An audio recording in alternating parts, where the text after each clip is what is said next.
Um,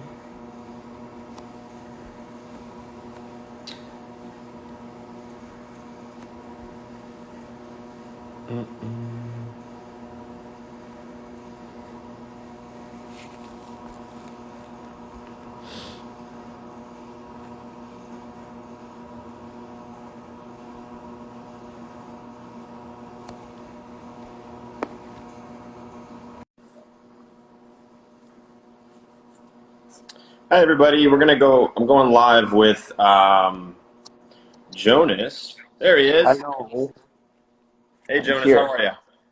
Fine, thank you. And you? Good, good. Are you So, roasting now? yeah, I was a little bit. Probably get back on it here after we chat. So, Cool. yeah, Glenn from Otus, and we're a roaster here in Winter Garden, Florida, and really want to start learning more myself about the producer side, what you guys do, which is really the most important side of the business, right? Of the industry, and I think people are interested to learn, about what goes into coffee processing, what the farm, has to go through to get the seeds, the beans over here to us. And so, if you can just talk a little bit about your background, and what you do over in Brazil, right? What part of Brazil are you Yeah, in? I'm in São Paulo state. It's close to the city, the region that I worked is close to the Minas Gerais state, which is more famous worldwide because it's the biggest coffee producer in the world. It's the state that produces coffee in Brazil Wow. and produce more than 50% of the Minas Gerais of the coffee produced in Brazil is produced in the Minas Gerais state. Okay. I'm in São Paulo, but it's closer to the border of the Minas Gerais state. Gotcha. Okay, cool. And the coffee that you work with stays in Brazil, is that correct? Most of the coffee that I work with the small farmers, they sell in the domestic market with some of them that have their own brands.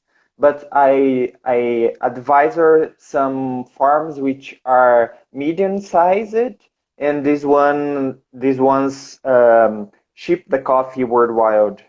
Okay, cool. Cool. Yeah, I mean, I But think the a lot of green one, countries, you don't really hear about people in some countries selling coffee to, people in that country. So um, yeah. it's interesting.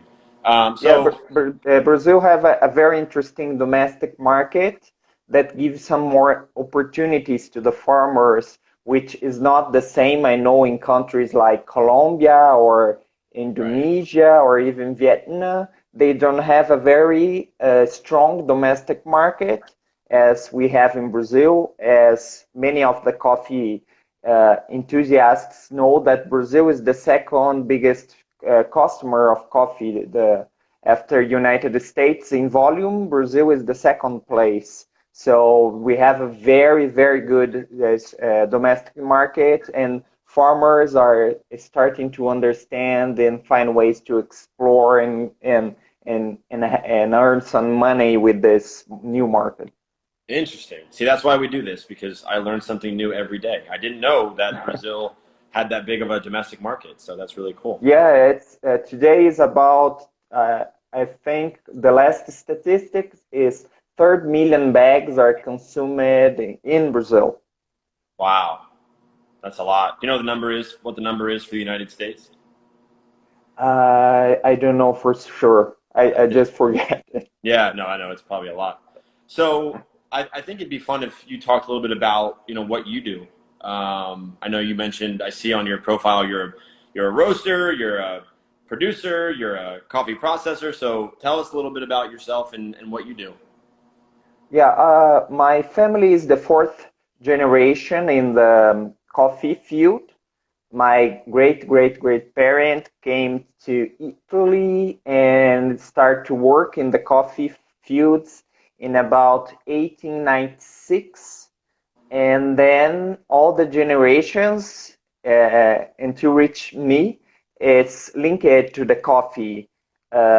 but I saw during the years that I've been helping my father in the coffee farm that farmers sometimes don't have access to everything that they need to know about outside of the farm gate.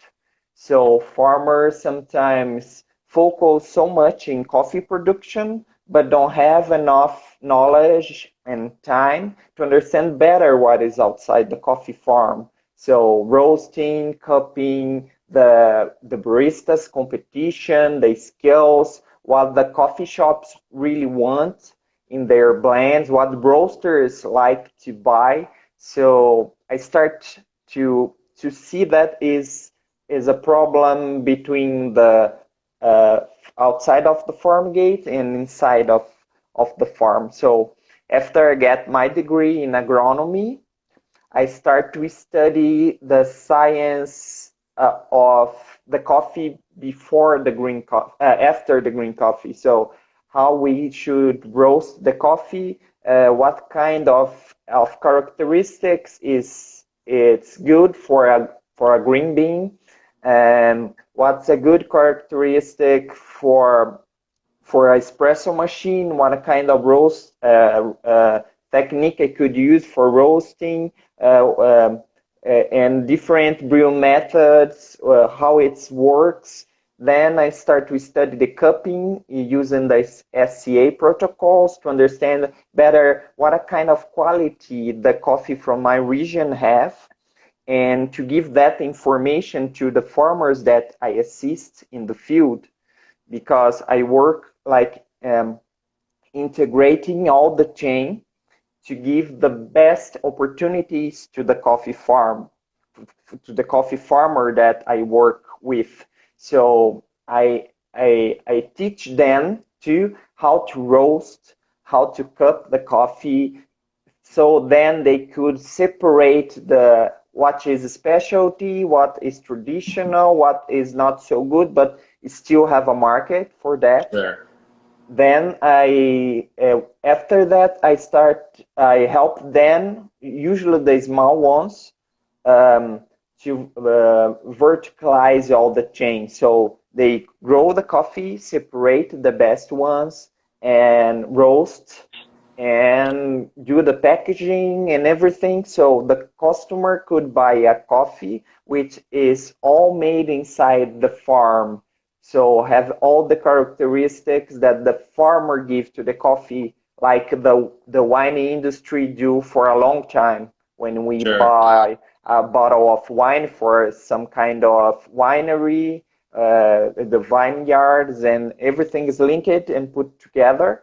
So farmers still sell green coffee for roasters, coffee shops, and traders, but they have this market to explore and earn a little bit more money and have a little bit more profit. So, by the way, I separate just two packages for two farmers that I assist, just to show to the audience. So, Sure. for example, this is a farm that I work. So they sell their beans. It's São Geraldo Coffee Farm, and they start to grow a market. Now they have tourists that go to the farm to visit them, so they could have some kind of more attractions and keep the farm going.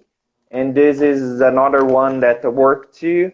It's Café dos Leais, coffee from Leais is the brand, and this is organic, and it's a small farm too. It's a lady that runs this farm, and she do the marketing, the branding, the roasting, everything inside the farm. It's Wow. just it's kind. I always said to people, this always will be a very small market, a niche, but it's very important to farmer go into this area too, because we know prices, green coffee prices really go to rallies every year. So Right. farmers don't know exactly if they will have a good price for their work. So when we work with roasted coffee, we have more a secure land toward Sure. more stability in terms of prices, so they could keep some profit and still sell green beans in this traditional market. So it's some kind of, for me, it's very important to diversify to have more opportunities. Got it. That's interesting. So, what do you think? And this is always interesting to me because the more I learn about the farm and the issues they have with what you just mentioned, on top of everything else, whether it's Mother Nature or different the way that markets change. What do you think is the biggest issue for coffee farms? Like, what do you find is the most common theme of issues with your partners?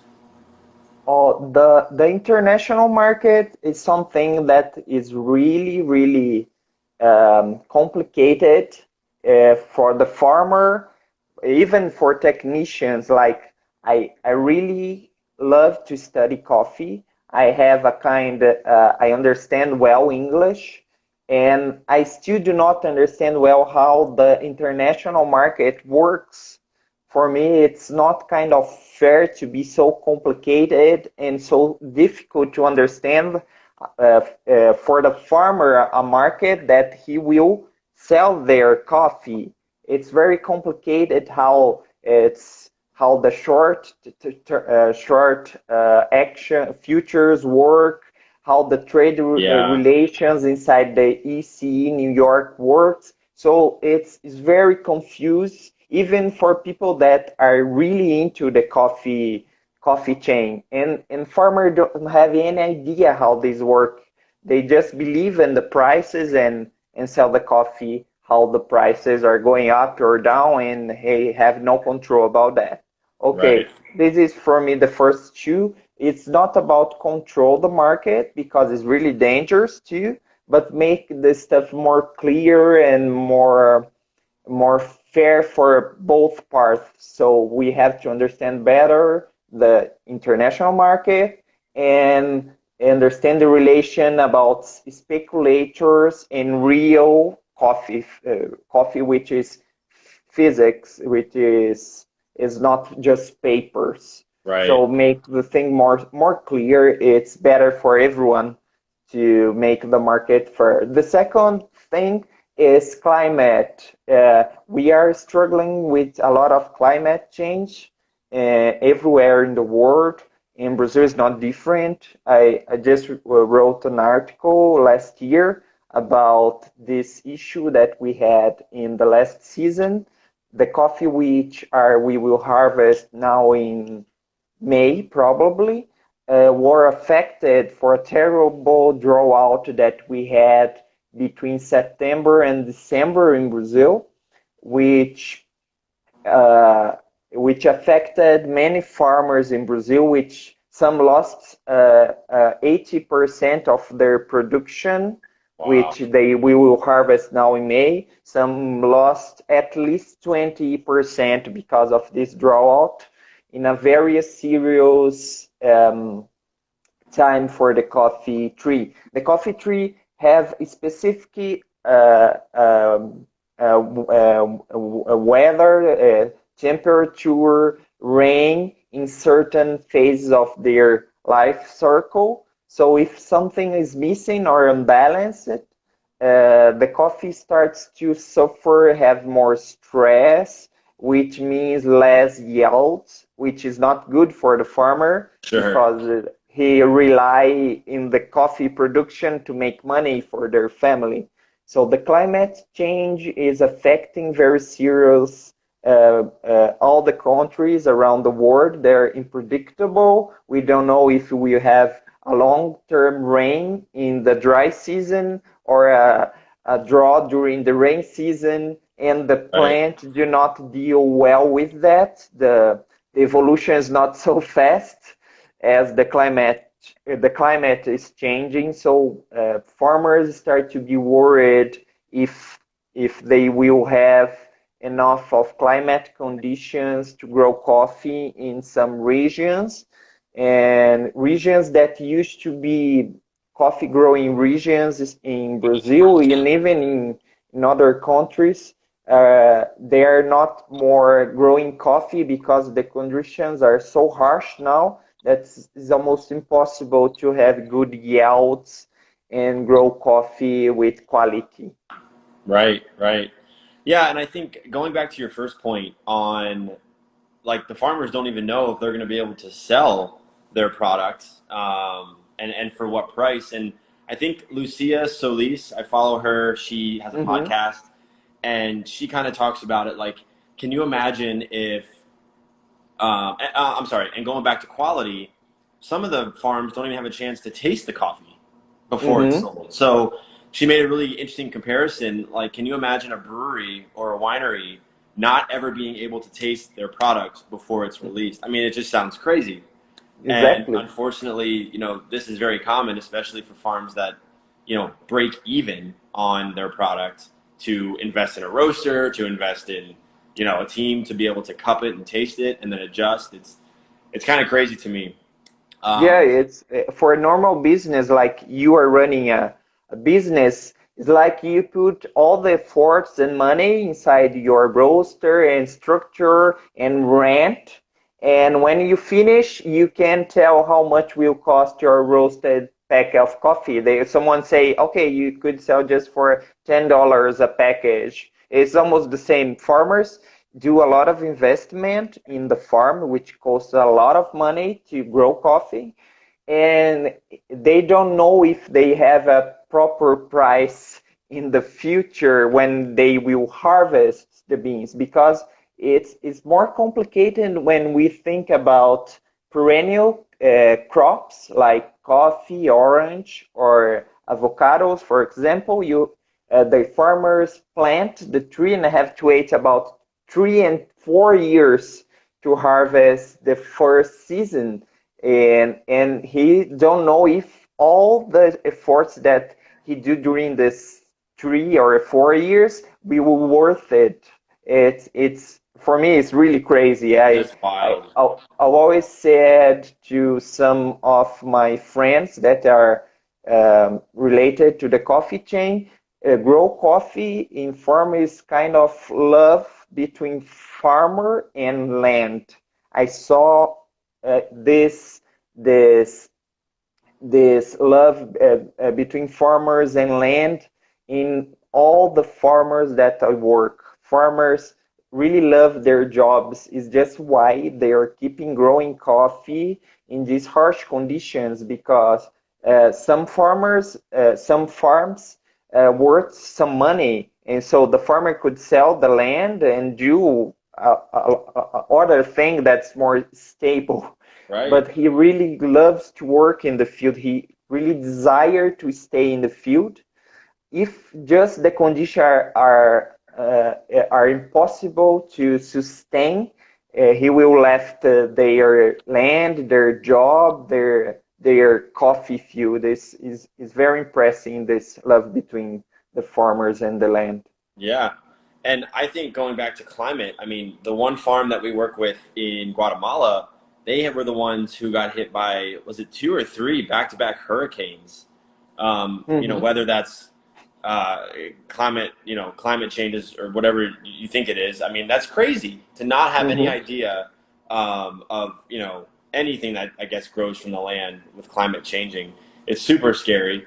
And then on top of that, a lot of these children of farmers aren't going to want to take on a business that has no certainty, Hmm. is barely breaking even, and it's actually kind of a scary thing for the industry as a whole to see that happening, across multiple farms and across multiple countries. Yeah, I always said that there are many tools that we already exist that we do not need to create to give a better support to these farmers. For example, some kind of insurance for their land. Farmers should have some kind of more information about that, more access to this insurance in terms of climate problems, pests and diseases problems. We already have this to work in the farm, but the farmer do not have plenty access to this. tools. And we already have a future the trading, which the farmer could um, sell their coffee in advance before the harvest, so he could um, analyze the price that the future Sure. market are offered to them, and then if the price is okay, he sell the coffee a year before the harvesting. So it's a good tool for the farmer. So he have a price which is the price of the product, so he have to work to make it cheaper. Okay, we have a Right. standard and we could work with that. These two already exist, but farmers don't have plant access to these tools. To make a future contract is very complicated for a small farmer in the countryside of Brazil or Sure. Ethiopia or Mexico or Guatemala. There is no still institutions or government supports or private supports that make this access to this just these two tools, but there are many ones that could be used. So the information have to reach the farmers and have a beginning, a middle, and ending, something very concise, because farmers have to trust in the information. Farmers are very, how can I say that, do not trust so much about the information sometimes because he receives a lot of stuff and Sure. many of them do not have start, middle, and finishing, not very concise. So he is sometimes he's kind of is not. I just don't remember the word. It's not really stubborn, but it's kind of I have to take care about that. So Right. roles, big companies have to give some kind of support to them to have this access to these tools and produce coffee and in a fair price and have more stability. Because if the farmers don't have proper conditions to grow coffee, soon big companies don't have coffee to roast. It's Right. simple. It's that there's no mystery about that. Yeah, I think it's just hard to trust when you get so many different pieces of information, and then on top of that, you don't know who's giving it to you, right? You don't know what their motivation Mm-hmm. is. You don't know where it's coming from. It's really interesting. And going back to what you said prior, I think right now they're most farms work off of a reactive situation where they grow it, they harvest it, they process it, and they sell it and kind of hold their breath for whatever price they're going to get. When really it should be more of a proactive approach of like, here's what I'm going to grow and here's what I'm going to sell it for. But unfortunately, we're just not there. Mm-hmm. Yeah, it's I don't know, it's still like the direct trade is very important to the coffee farmer, but it's still not as much as we need. We need more Right. simple relations between roasters and farmers.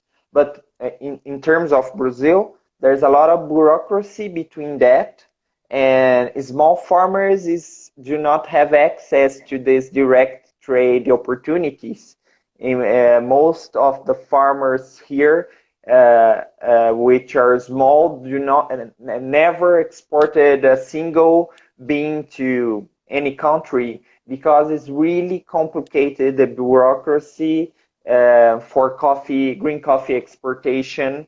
It's need a lot of someone to help the farmer. The farmer is good to grow coffee, but he don't have the ways to have all this company stuff inside a farm, how to export, how to do everything Right. up. So there's initiatives worldwide that I saw that people are trying to create some kind of blockchain mechanisms to help farmers to sell their green coffee and make the chain more transparent. Yeah. And which is for me is a good idea. I love it. And but it's still how to put the coffee in the ship or in the or in the airplane. It's complicated in terms of Brazil to export. I know in countries like Colombia and Guatemala and even Mexico, they have more access of that because they need to export the coffee to make money because the domestic market is not Sure. so good. So Yep. they already know well how to export green beans outside of their countries. In Brazil, because of that very strong domestic market, farmers don't know how to do that. So the farmers still need to learn more about that, and our country need to create a new mechanisms to help them to make that in the easiest way as possible. Yeah, that's interesting. I mean, I know the farm that we work with in Guatemala, it might be easier, but man, there's still so much intervention from the government. And if you don't know somebody or, Hmm. you know, have an in with the government in some places, it's really hard to get your coffee out Hmm. for a price that's profitable. So just another barrier between farmer and end Hmm. consumer. It's pretty Hmm. crazy. Yeah, Pretty a lot of for me, the new generations, we will start to already are starting to see this so much bureaucracy between stuff is something that stuck everything up.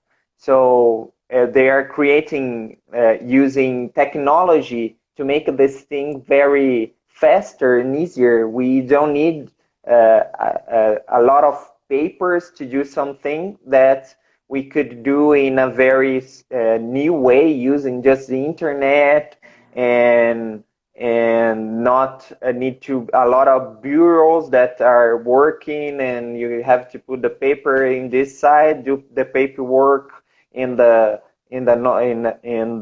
port, in the airport. Then you have a lot of paper to put the coffee inside your country if you're buying in the Yeah. United States. Or so it's really complicated.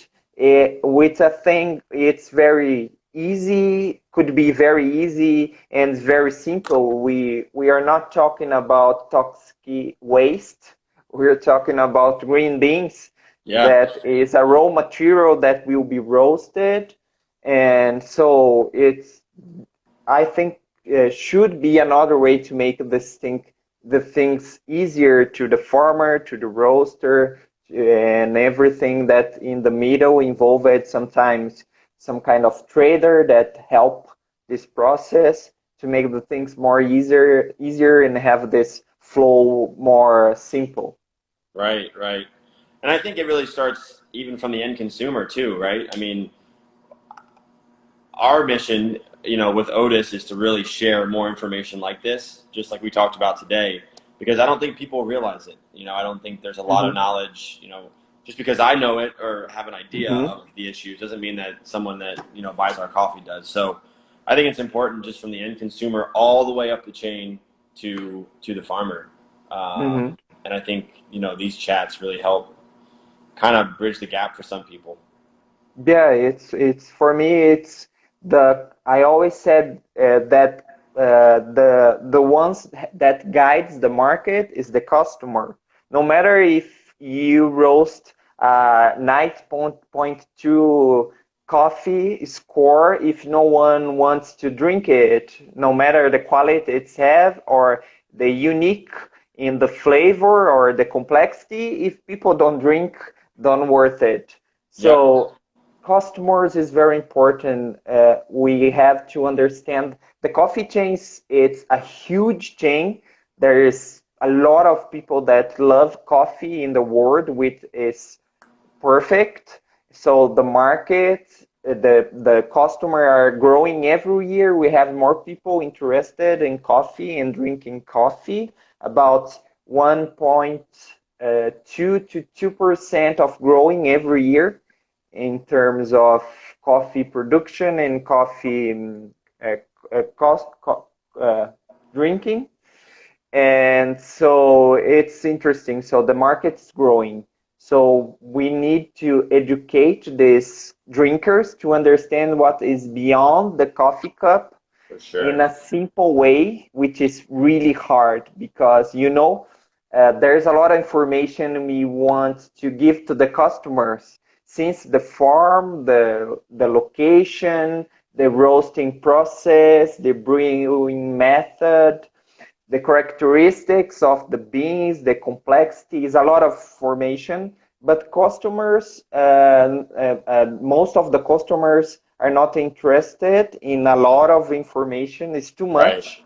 Yep. So the challenge is how to do everything and sum it up in a very short idea that customers understand everything in a very short idea of coffee drinking. This is if someone discover that it will be fantastic Yes, to, it would be. but it's still a challenge to put everything. So it's so much information beyond inside a single coffee cup, but how to deal with that with the customer, how to show them there's a farmer involved with this cup, which preserve the nature, which there is a lot of people that take this coffee in the farm gate and put in a warehouse, then put in a ship, and then send it to a roaster, which will do an amazing job changing this coffee in this new product. And then the coffee drinker have to have this idea in each sip of coffee. Yeah. It's really It's a interesting. challenge for sure. I mean, Yeah. even being, roasting in it full time and trying to learn as much as I can about it, there's still, every time I have a conversation like this, I learn something new and like kind Hmm. of blows my mind. So Hmm. it definitely is a challenge, but I think if we chip away at it slowly, one customer at a time and help people Hmm. learn with us, I think, it's going to change eventually. It has to. Hmm. Eventually. I believe too. Eventually. So, well, thanks for your time. I think we covered a lot today. I would love to do these again. Maybe if you're ever Cool. out in the field, you can show us, some plants and some cherries. Always fun to see that. But I Oh, really it appreciate your will be time. fine. Yeah, I really appreciate your time. Thank you so much. I will love to do a new chat in the coffee farm. Today I'm home Okay. because of this pandemic. I've been going to the farm just about 2 or 3 times a week Okay. because I live about I think 20 miles from the farms that from my farm, and some farmers are farm farms that I advisor. I'm about 50 miles, 60 miles Wow. by car. So the days that I could work at home, I'm been working now at home. Sure, But when sure. I be in a coffee farm, we could do a chat in the middle of the farm and in the coffee fields. Will be very great. Yeah, let's plan that for sure. No doubt. Okay. All right. Thank you, Jonas. I appreciate it. We'll talk soon. Thank you. Bye bye. All righty. Bye bye.